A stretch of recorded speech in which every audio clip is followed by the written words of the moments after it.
long are you going to have that scooter? The doctor will determine that, but I think it'll probably be another month or so. Oh, really? I think so. Can you pop a wheelie? Yeah, there's a lot of things I can do with it. But. I asked if I could hop on the back and we'd roll in together. We actually did suggest that. Are you all set? Yes, sir. Well, first of all, thank you everyone for coming and good morning. It's great to be here with our great Solicitor General, our Attorney General, Mayor Sean Tory, Chief Saunders, and MPP Hogarth, and our great police, and our great Chair of the Police Services, Andy Pringle. Thank you for being here. We have some real exciting news to share today on an issue that I know we all care about very, very deeply. The gun violence we've witnessed in the GTA this summer is tragic, it's senseless, and it must stop. That's why our team has been working with Mayor Tory and Chief Saunders to back them up on this fight. The city has made an urgent request for capital operation resources to expand CCTV cameras and coverage, a key tool in the fight against gun and gang violence. We listened, Mayor, we heard you, and we're taking action.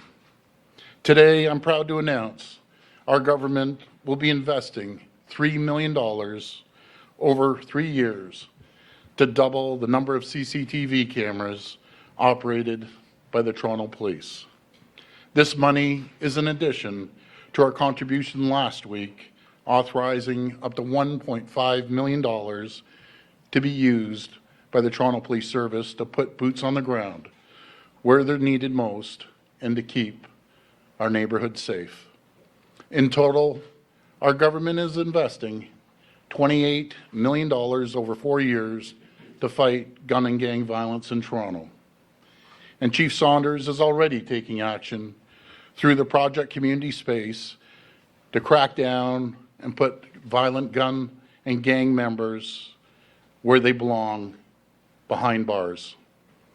And we've launched a province-wide strategy to end gun violence and dismantle gangs once and for all.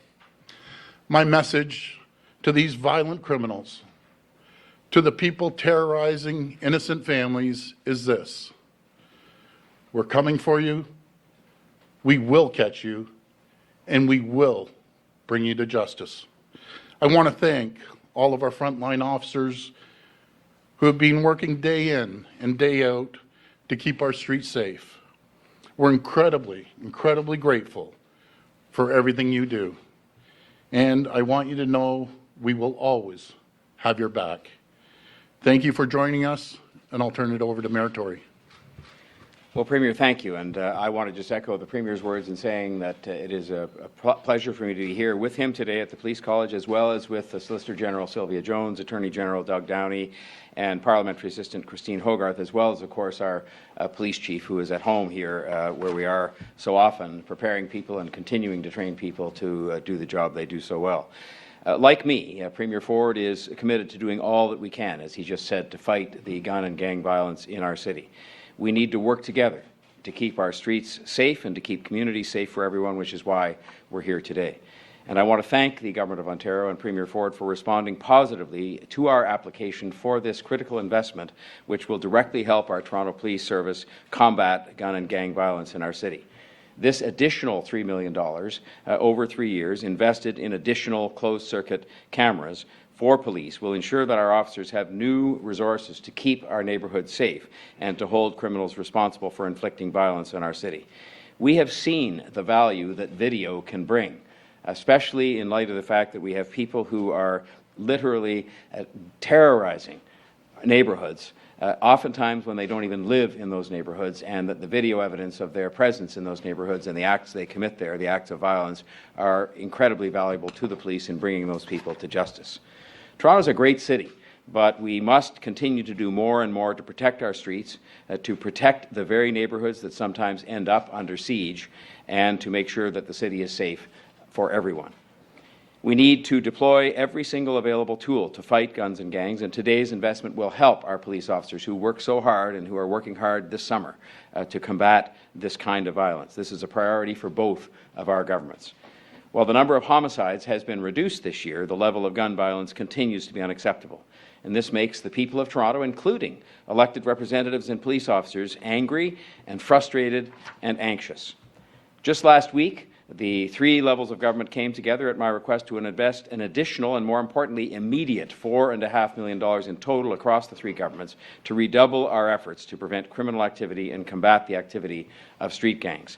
And I want to personally thank the Premier and the Solicitor General who responded very quickly to the request that we made for extra help to tackle an extraordinary situation we faced. The Chief, in possession of those extra resources, immediately took action with the announcement of Project Community Safe. Over the next 11 weeks, the Toronto Police will be working hard to address the violence by working with various communities across the city and doing things that people don't see as much, but also with an increased police presence in places where the Chief deems that to be helpful.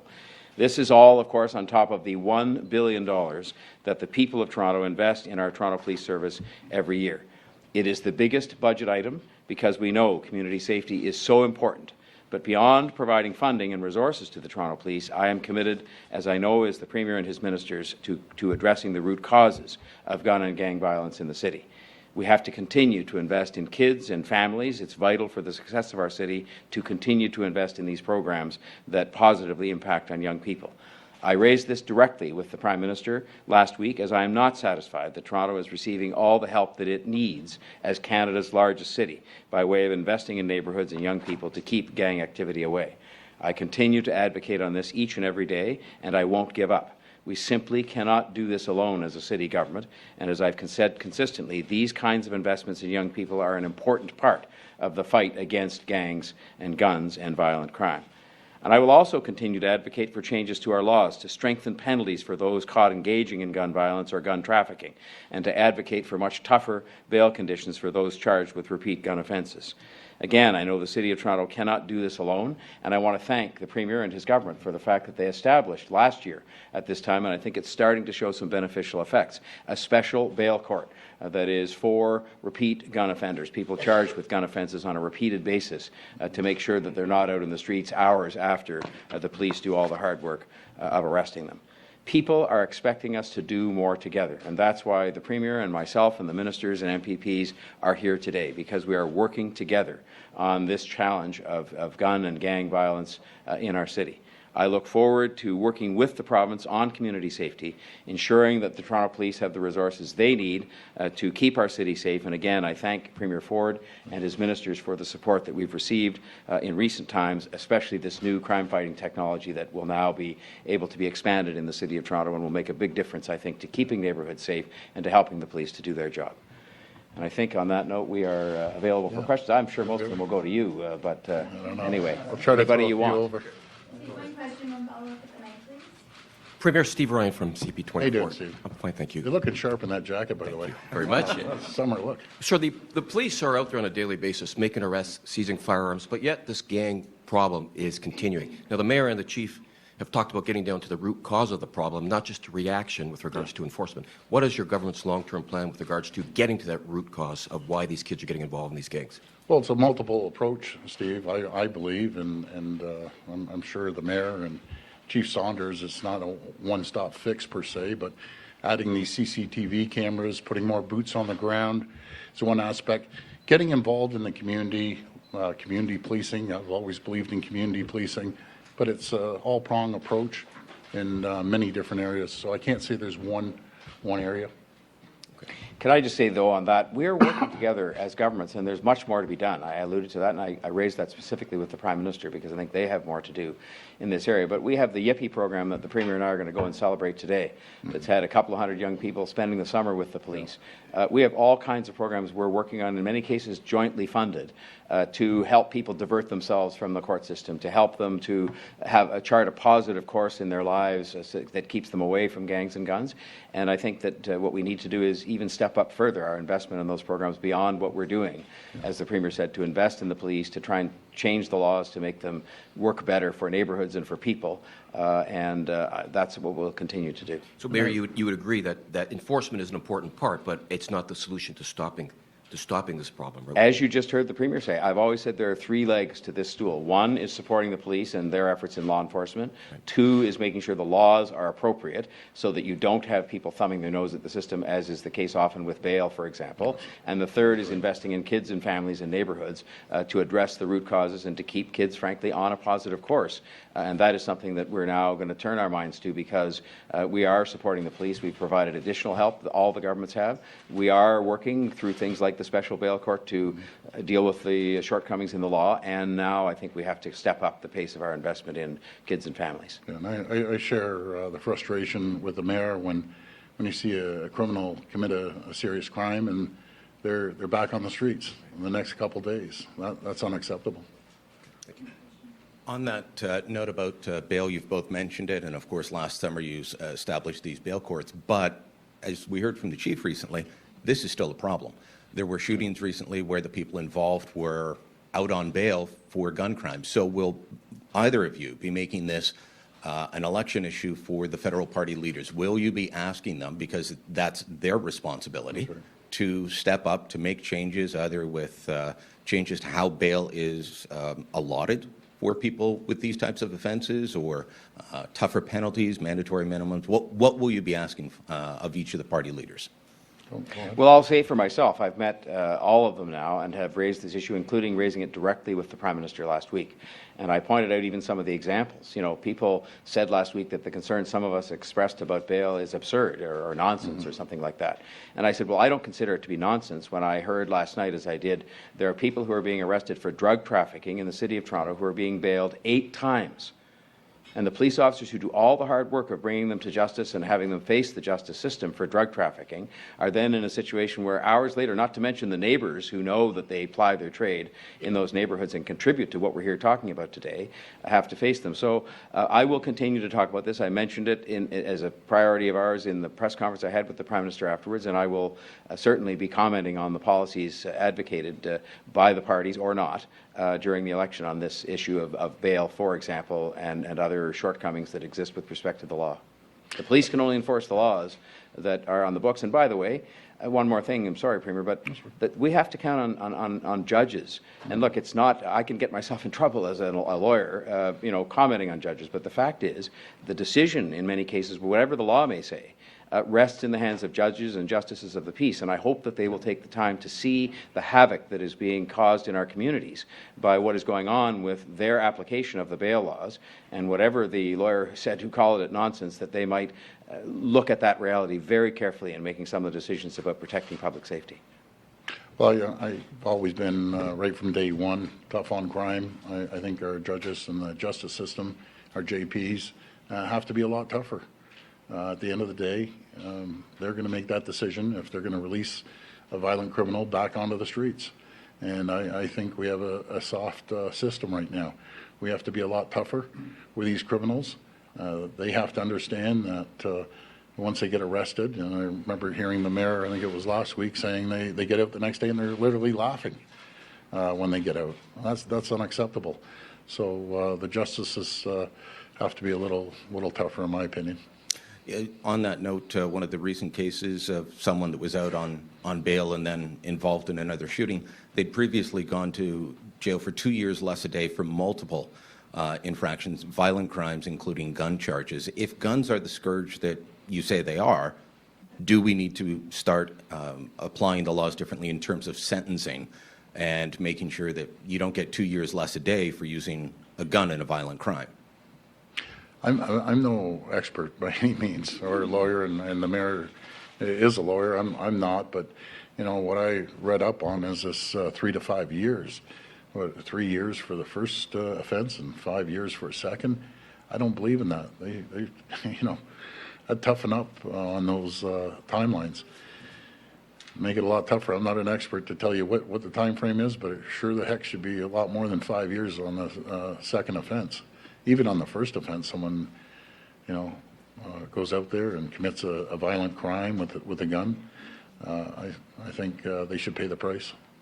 I think we have to send the message loud and clear. I agree with the Premier that, even the first time you do it, it is a serious matter, and it's a message not only to those people, but to other people who might think about this, given the prevalence of people carrying guns around. And I'll say one more thing. I think we've had some successful programs over time, but these programs unfortunately come and go between different governments that actually go to some of those people in jail and try to get them a better skill or get them a better education so they can come out and turn to a life. And the Chief has really reinforced this point with me, that it is so important we go into the jails once people are there, getting a stern message about what they did that was wrong, but at the same time prepare them better to come out and have a life away from guns and gangs. And that is a real problem too, because oftentimes you see people that go away, whether it's for 2 years or 5 years, and come out and get right back into the middle of controversies that they left when they went to jail, and that's where a lot of these shootings take place. So we have to do a better job in that regard too. It's not a popular thing to say necessarily, because people say, well, they're just in there, but we are asking ourselves for repeat trouble if we don't, go in and have some of the programs that have had like an 80 or 85% success rate over time to get people a skill, complete their education, so that they will come out and have some other place to turn other than back to the same old activity. Morning. My question is for the Premier. I want to talk a little bit about the new sex ed curriculum that came out this week. During your campaign, you talked a lot about the 2015 curriculum, and one of the things that was said was that you believed it was based in ideology. This week, the new curriculum came out. A lot of those lessons that were transplanted into the new curriculum that are the same or fundamentally similar to the old curriculum. Do you believe that those are also based in ideology? And without speaking to necessarily the consultation process between the two, just strictly speaking about the lessons, I'd like to know what you think about that now. Well, first of all, I want to congratulate Minister Lecce. I truly believe he's knocked it out of the park. He's done an incredible job. As the media knows, we consulted with over 50,000 families, and it wasn't just about sex ed. It was about meth. It was about cannabis. It was about vaping. So it wasn't. There were 8 different questions when we sent it out. So again, I think he's landed right in the right spot. I know there's extremes on both sides that wanted to go one way or wanted to go the other, but I also remember mentioning to the media that it's not going to be drastic changes. I kept saying that to people. It's not going to be drastic. There's a few things we have to tweak. I think we tweaked them, and I think the minister did a great job. In follow-up, talking about the different sides, some social conservatives have expressed a feeling of betrayal seeing the new curriculum, said that they feel lied to. What would you say to people who fall in that group, and do you think their criticisms are fair in any way? Well, that's their beliefs, and I can respect their beliefs like I respect on the other side's beliefs. But I think Minister Lecce landed it pretty well right in the middle. And when I hear people like Charles McVitie telling the people, not me personally, but saying that he thought it was fair and he thought it was balanced, and we have some of the other folks on the opposition saying it was pretty fair and balanced, I think we hit it bang on. Hi there, Premier. Hi.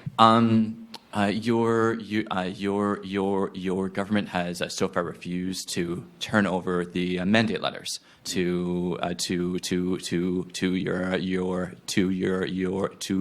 your ministers, and your government is fighting the privacy commissioner on his order to turn those over. Why do you believe that the public doesn't have a right to see these mandate letters? Well, first of all, I can't say too much because it's in front of the courts, but I will say there's cabinet confidential information there, and we'll see what the courts have to say. So that's about as much as I can say. It's in front of the courts right now. The province of Ontario, of the 10 jurisdictions in Canada who do mandate letters, all of them make it public except Ontario right now. Why is Ontario different in its approach to making mandate letters public than all other jurisdictions in Canada? Well, like I mentioned, there's some cabinet confidentiality there, and it's in front of the courts, and I can't say too much about that. Thank you. Hi, Premier. Hey, how's it going? Good. How are you? Haven't seen you in a long time, Cynthia. Since the cabinet shuffle, actually, Premier. We Yeah. haven't seen you in Toronto. Yeah, Long I've been time no busy. You know, I always say they're working me like a rented mule. I'm all over the place. I haven't had a, honestly, I haven't had a day. You guys see it, but I enjoy getting out of downtown Toronto And away from us. well, no, not away from you, but just meeting the people right across the province. Had good response out there. So a couple questions for you. I'm going to go back to sex ed for a moment.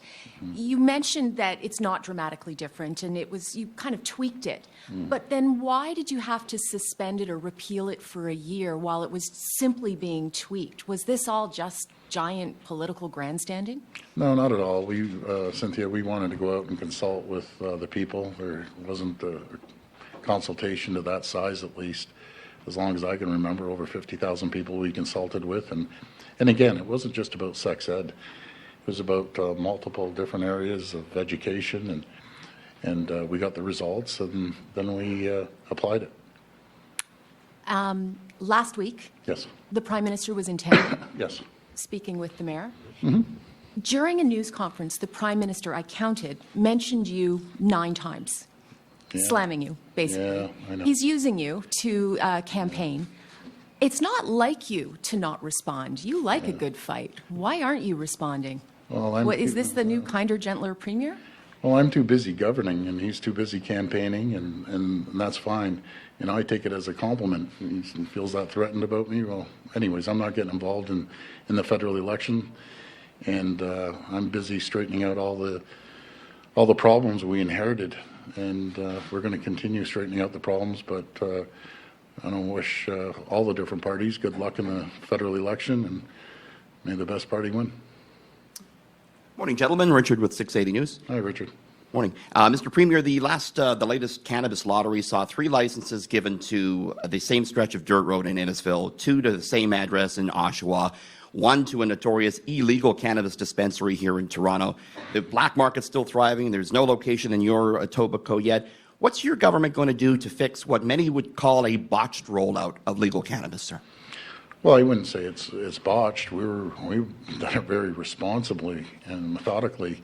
There wasn't a supply, so it'd be easy just to open the market up and let everyone open a store, but that wouldn't be responsible. As we saw out in Alberta right at the get-go, their stores were open for a couple of days a week. So as the supply comes online, which it is now, it's coming more and more, and we'll see more probably in January of next year, we'll have an opportunity to open up more stores. But I think the AGCO has done a really good job. It's random, so they can't measure who's going to come out of the barrel and have the name. And I'll pass this over to the mayor about the illegal stores that I know there was one person that I'm aware of that had illegal stores, and they ended up winning the lottery. And I know the mayor and the chief have done an incredible job making sure that they're trying to shut down the black market. And we're very grateful for their work, both of them. Mayor? Well, I will just say that, whatever may happen, when you have a system that's like a lottery, you're going to sometimes have results that are unpredictable. And I raised with the Premier this morning before we came in here that particular example of a company or a group of associates that have thumbed their nose at the law, have deliberately flouted the law, have cost the chief and our own municipal officials all kinds of effort and hundreds of thousands of dollars, if not more, in money, where they repeatedly just open up after they've been closed they've been in violation of the law. And I appreciated the fact he and his officials will take that on board. So out of every process that may have its flaws because it's open and relies on sort of, in effect, picking names out of a hat, there are remedies that can fix anomalies that arise. And I'm confident that the Premier will follow through on saying that his officials will consult us and we can address these kinds of things together. There's another whole process as well once their name gets chosen, and then they get vetted, and they get vetted pretty deep. Separate issue, if I may, Mr. Premier. Yes. Lots has been made about the carbon price stickers that your government is mandating go on the pumps. They show them what the carbon price adds to the price of gas. They don't show what the rebate is that many Canadians get. Of course, the concern is that the owners of the gas stations who don't display them could be fined up to $10,000 per day. Does your government intend to enforce those fines, sir? Well, first of all, that was the media that's always said that. The fines are below. Your minister did, though, respectfully, sir. What the fines are, they're actually start at below $500, and I think it's important. We have the responsibility to tell the people of Ontario where their money's going, no matter if it's a carbon tax or other taxes. I've seen these stickers for years that they break up the percentage, what the province pays, what the federal government pays. So we're doing nothing different than what we've seen stickers in the past. The people need to know that their gas prices are going up directly because of the carbon tax, and it's going to continue to go up. I believe it's a terrible tax that people should be aware of it. But, this carbon tax, it's not going to be the courts that are going to decide. The people are going to decide when the election's held. Once the people decide, I believe in democracy, I respect democracy, we move on. The people will have the opportunity, not the courts. So you will enforce the fines? Again, we'll see how this goes. We will enforce them if these gas stations aren't putting them up, and it's not going to be $10,000. It's going to be less than $500. That's what the fines are. Premier, Sean Jeffords, Canadian Press. Premier, on that point about the carbon tax, you're talking about how the voters will decide effectively. So, assuming that if Andrew Scheer doesn't win the federal election, if Justin Trudeau wins, if the NDP win, if another party wins that supports the carbon tax, do you intend to drop your challenge of it in the courts? Well, we'll sit down and consult with the Attorney General. It's actually here in the room today. We'll be consulting with the Cabinet, and then we'll move forward from there. But I do respect democracy. On another topic, the appointments review that you've said that your office is doing and that the Treasury Board is doing, can you provide any update today? And if you can't, what would you say or what would you do to assure Ontarians that those reviews are actually legitimate and are ongoing? Because the opposition have suggested that they are actually made up and not occurring. Well, again, we put a new process in. There's more vetting. It is going through the Treasury. But I just want to remind everyone, a lot of these agencies, boards, and commissions are responsible for spending billions and billions of taxpayers' dollars. And yes, we want fiscally conservative-minded people. And I've never criticized any other government about appointments per se. I've criticized them about other things, but not appointments, because I'm a strong believer. Once a government gets elected democratically, they want to go in there and move their agenda forward. And we're going to move our agenda forward about respecting the taxpayers and saving the taxpayers' money. And there's a tremendous amount of money to be lost in these ABCs if they aren't run properly. Good morning. This is for both the Premier and the Mayor. I'm already getting some people commenting that $3 million for 40 cameras is a big price to pay. Why is it so expensive? And more importantly, why do either of you believe that this will make a tangible effect in reducing the amount of gun violence? Well, I rely heavily, in my own case, on the expertise of our police as to the tools they need to get the job done. And they have described to me, for example, the fact that when people go into these neighborhoods and terrorize neighborhoods in which they don't live, they usually go in by car. And the fact that you might, for example, position one of these cameras in a place where it's on the exit road out of the community, if it helps to track down one of these people, and I think it can do a lot more than that. I mean, we've seen the value of video evidence in tracking people down who commit these terrible crimes, and I think it also has the added effect, in addition to producing evidence, of deterring criminal activity, and finally, and not least important by any means, making people in those communities feel safe, because the police have been very careful not to deploy the cameras in an intrusive manner, but rather in a way that I think will do what people want, which is to be protected and to make sure that criminals are deterred, and make sure that if there are criminals who come in and do these things, that they have evidence of that after the fact. So, I mean, to me, within the context, for example, of not only the $1 billion we spend in the City of Toronto alone on policing, but add to that all the cost of incarcerating people plus the human cost of people being anxious in their own neighborhoods in the City of Toronto, this $3 million, and again, I thank the province for it, is an excellent investment. It is a relatively modest investment compared to the cost, human and otherwise, of the criminal activity that we've seen. So to me, it's very good news. I agree with the mayor. I think it's a real deterrent. You know, criminals coming in neighborhoods, the first thing they want to do is look around to see if there's cameras. And you look at any big city that has a lot of crime, they have a number of CCTV cameras. But would I be out of line if I asked the chief to comment, Mr. Mayor, on this? Chief? Might as well get the expert's opinion. Thank you, Premier. Thank you, Mayor. It's a sum of all parts equals a whole. First and foremost, the town halls that I go to, more and more requests are for cameras. Secondly, when you look at the news every single day, you see the relevance of technology. In fact, it's becoming exponential now when you see some of the stories that you would have seen 10, 15 years ago because of the level of technology, the increase of technology, the imagery that comes out in technology, especially at night. 10 years ago, having a camera up at night meant nothing. Today, because of the clarity, because of the resolution, it works 24 hours, 7 days a week. And when you look at the successes of many of our cases, technology, especially the CCTV cameras, have had tremendous impact. So I'm really grateful for the Premier and his government for providing the opportunity, working with the Mayor, to understand these are the needs that the city has been looking for. The community has been asking for it over and over, and it is one of those tools with in conjunction with a whole lot of other tools in order to get this right if we're going to solve the crimes that are occurring. Just, Chief, while I have you up here, how will it be determined where these cameras are going to go? Do you guys already have places picked out, or do you have to look over and figure it out? Well, my playbook has always been the same. Everything is intelligence-led. We recognize that 99.9% of the communities are law-abiding people that are scared because of the gun activity that's happening in the communities. But we know that very small segment within the communities are the ones invoking the most crime, the most violent crime involving firearms, particularly street gangs. So when we use our specialized gun and gang task force in conjunction with our neighborhood officers and our community response units, as well as our frontline people, collectively we're able to determine where the best locations are and why.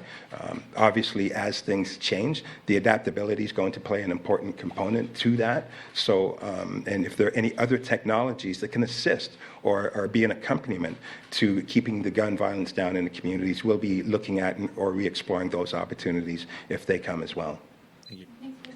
One of the things that the Chief and I were just chatting about last night is I think over time this kind of technology plus even the automatic speed enforcement are going to become more portable. So it means you'll have the flexibility to move these things to hotspots where there are problems with either community safety or with pedestrian safety, for example. And I think that's, as technology changes, that's another advantage to being able to make this investment, is we'll be able to move the technology. We've seen both you, the Premier, and the Mayor out the last couple of weeks talking about this gun violence issue in Toronto, and the Chief as well. Where's Bill Blair in all this? As you know, the minister responsible for combating organized crime, a former Toronto police chief who would have some expertise in this. Are you bothered that he hasn't been at least visibly more involved in this discussion? Well, I'll just tell you for myself, he has been a constant source of support in terms of some of the money, which I've indicated is not enough, and I indicated that directly to the Prime Minister, and Mr. Blair knows that too. But in terms of some of the investments he's making in the border to stop the flow of guns, in terms of various things that he's doing, he is a very persistent voice inside the Government of Canada about many of the issues the Premier and I have been talking about today, including the application of some of the laws, including support for the police. So it's not enough, and I made that clear. I don't ever want to seem ungrateful, whether it's to this Premier or to the Prime Minister, but in the end we have a problem here that we haven't yet totally come to grips with, and Mr. Blair is an ally, and I'm counting on him to be the loudest voice at that cabinet table in that government to make sure they increase, for example, their investment in kids and families, and that they do things like continue to toughen up the border when it comes to guns. And if you look at, just with respect, you know, I know there's been a lot of attention again the last few weeks put on this, but if you pull up stories from last summer, we were having the exact same conversations, the same pledges for the same sort of work, more resources in priority neighborhoods. There was discussion, at least, of more cameras. So why should people believe that anything is different this time around, that they'll see a marked change in their communities? Well, first of all, I think that some of the numbers, and again, some of them are not improving, but some are. And the number of homicides, for example, this year is down, including the number of homicides by gun. But this is not a problem that goes away. I was kind of interested this week to hear people saying, well, the chief's new initiative that the province helped to fund and the federal government, it's 1 week in, and how come we haven't seen shootings stop across the city? Life doesn't work that way. I guess we all wish it did. So it's like taking an antibiotic. I mean, you take it, and it doesn't, an hour later, solve the problem that you have with your health. So I just think working together, and that's what we're here doing today, the Premier, myself, his ministers, the federal government, we're going to keep working at this. We're going to keep advocating for changes to the law. We're going to keep supporting the police. We're going to keep investing in neighborhoods. And I think you will see that it will make a difference. And I think what we want to look at is the trend lines. And they've been disconcerting. That's why we're standing here, because we were alarmed by the trend lines. But but relative to last year, there have been some improvements. We've got to have more of those and have them continue into next year and the year after that. Okay, Premier, just a question. We had a story today in the Star. Toronto Region Conservation Authority is concerned that because of the directive from Minister Urick that conservation authorities stick to or go back to core responsibilities. Thank you, Colin. They're worried that they're going to have to shut down Black Creek Pioneer Village, which has an educational focus. And they're also worried about other conservation authorities are worried about things they do like sugar bushes in the spring where they actually sell the maple syrup. So will the TRCA have to close Black Creek Pioneer Village? What's the... No, I don't think that's... I don't think that's what Minister Urick was referring to. We want the Conservation Authority to focus on their core competency and making sure that anything along the river banks or the creek banks or parks, they're taken care of, but they kind of got sidetracked a little bit on some certain events, and we just want them to focus on their core competency. And they're a good organization. They really are. They do a great job. I think we work well with them, and we don't plan on getting rid of Pioneer Village. That's iconic. Boy, I remember going there when I was 7 years old, 8 years old. What is wrong, though, if conservation authorities have programs that are actual money makers and provide an entertainment or educational thing? Like sugar bushes are educational in a way. We don't mind educational, programs. I think they're healthy, but and then I have to apologize. They gave me a whole list of them. And I thought, wow, not just myself, other people, why are they involved in that? But educational programs, I think they're very healthy. Hi, good morning, Premier. Just a question about the Local Planning Appeals Tribunal. Late last week, on Thursday, your cabinet decided to circumvent the appointments process in order to fast-track the appointment of Marie Hubbard. The rules stipulated that all you had to do was post the position publicly for 10 days, but your government chose to change the rules in an attempt to fast-track it. Was that an appropriate method to take for an appointment, given the fact that your government has been mired in an appointment scandal? Yeah, there's a crisis we're facing right now on affordable housing, and there's a backlog right now. Matter of fact, there's a backlog, Mayor, of 100,000 units right here in Toronto that we're in desperate need of, that have to get through the system. The total is over 4,000 billions of dollars are backlogged right now. There's a logjam, and we're in a crisis, not only in Toronto, but the GTA and throughout Ontario, to get affordable housing.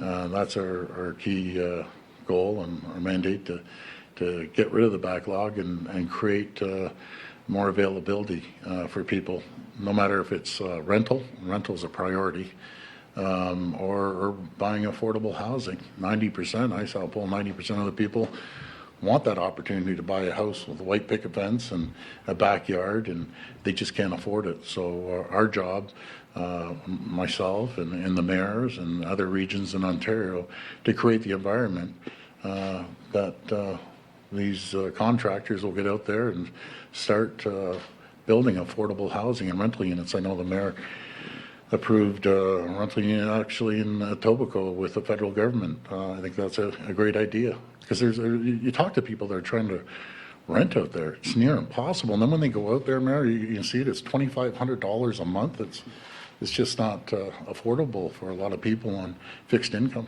This backlog, though, has been around for a while. Why did your government suddenly decide to deem it urgent to have Marie Hubbard installed? And just, I have a question for the mayor as well. But Well, let's talk about Marie Hubbard. I think I met her 3 years ago.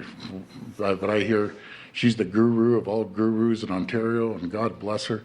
You know, she's coming back for 6 months to clean up the backlog, and but we really have to surge that area because it's just been piling on more and more of a backlog. So there's 1,800 applications that equal 4,000 different projects. So we're way behind on it, but we have to get moving on it. And just quickly to the mayor, there's been a lot of criticism that the LPAT is now very reminiscent of what the old Ontario Municipal Board was, and Ms. Hubbard was on that board as well. Do you have any concerns? Have you spoken with the Premier about the new LPAT and whether it's kind of slid back into the old OMB, and whether or not the municipality actually has a say in whether or not developments should proceed? Well, if there was to be a sliding back, the one I'd be concerned about is back to a day when the very clear wishes of the local government could be completely overridden. And I don't think we're going there. I think there's some concern there for sure. But I think that I certainly share the Premier's concern, which is what this question you're asking is really all about at this very precise moment in time, which is clearing a backlog. Because the worst thing we have is uncertainty on the part of neighborhoods and people who want to invest in development, and uncertainty on the part of those looking for a place to live, rental or ownership. And I think if we can, if Ms. Hubbard is a person with all of her experience over the years that's going to help get rid of that backlog, then I wish her well in her work, because that's very important work to be done, and that is an urgent situation to get that backlog cleared off, get the housing built. But I hope to do it in a way that is respectful of what local municipalities want to do in terms of the planning of their cities, and that's important to me. Last question. Thank you so much for taking all of our questions today. It's interesting for us reporters to see you two here giving the press conference together, because you've had your share of conflicts over the past year, over the Toronto City Council issue, the municipal funding issue. So can you just tell us, what your relationship is like at this time, and specifically, Mr. Premier, are you satisfied with the direction that the Toronto City is heading towards, the direction that it's going? And Mr. Mayor, have you expressed to the Premier to respect his jurisdiction on certain issues? Well, I'll tell you, I'm going to bring the mayor to these press conferences more often, because they seem to go a lot easier when he's here than just saying. Anyways. No, all joking aside, I've known the mayor for a number of years, and sometimes we agree or disagree, but I have the utmost respect for the mayor, and he's doing a great job running the city, and I've made it very, very clear to our cabinet, to our caucus, the number one issue when it comes to municipalities, make sure we're collaborative, make sure we work with them, considering they get 92% of every single dollar we have. We want to work hand in hand with them. And I think the mayor has seen that change over a number of months now to make sure that every day or every second day, someone from our office is communicating with his office, and making sure that communication is absolutely critical. As I said at AMO, that our number one job is to work side by side with municipalities, because they're the ones that interact every day with the citizens on their front doorsteps, no matter if it's a sidewalk or sewer or a road. They hear it, and I've walked a mile in the shoes of the councillors, and I understand how tough it is on the budgets, and we really appreciate the cooperation the mayor has shown over the last year in other municipalities.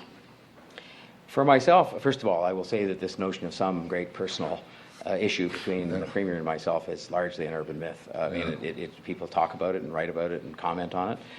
When there's a relationship between two governments, there are going to be days when there are disagreements. There are going to be many other days when there are agreements, or there are days where you have to hammer out an agreement. And I think one of the things I've tried hardest to do as mayor in the 5 years that I've been mayor is to work together with other governments. So I've worked with Prime Minister Stephen Harper, Prime Minister Trudeau, Premier Wynne, and now Premier Ford. And earlier on, 6 months ago, people asked me about the relationship, and I said it was a work in progress, because you can't just have a new government come in with new priorities and have things pick up exactly where they left off. It's a new government with a new Premier. And so I think we're working very hard, and I will say the Premier and his ministers, I've had a stream of ministers that are either in touch with me by phone or are coming right to my office to talk to me about priorities. It doesn't mean we're agreeing on them all. I'll give you an example of something that I was one of the first to sign up for when the Premier offered it, and it was controversial and some people were harsh on it. The money we are putting to good use now that was given to us by the province to help to look at our expenditures. And I can assure you, having had some interim report on some of the work that's being done, that there are ways in which we are going to find better ways to utilize the taxpayers' money without affecting services. And that is because we had some support financially to undertake some of that review in addition to some of the work we were already doing. And so that's an example, a small one, but small but important. And so I'll just say that I think that the relationship continues to be a work in progress, but that there's a real effort being made by the province, especially in recent weeks, to make sure we talk about all these issues, whether it's cannabis stores, community safety, transit. We're talking very regularly, daily, between offices, between ministers, myself and others, and I just think we have to keep that up because what the people expect is very simple. They expect us to work together on their priorities. They don't expect us to be engaged in petty political squabbles or any other kind of political squabbles. They want to see us the majority of the time work together, and I think that's what we're now trying to do with the federal government, and I think that we'll continue to do that. Elections come and elections go, but we will continue to work together because that's our job. That's great. Thank you so much. Thanks. Thank you. No more answers. You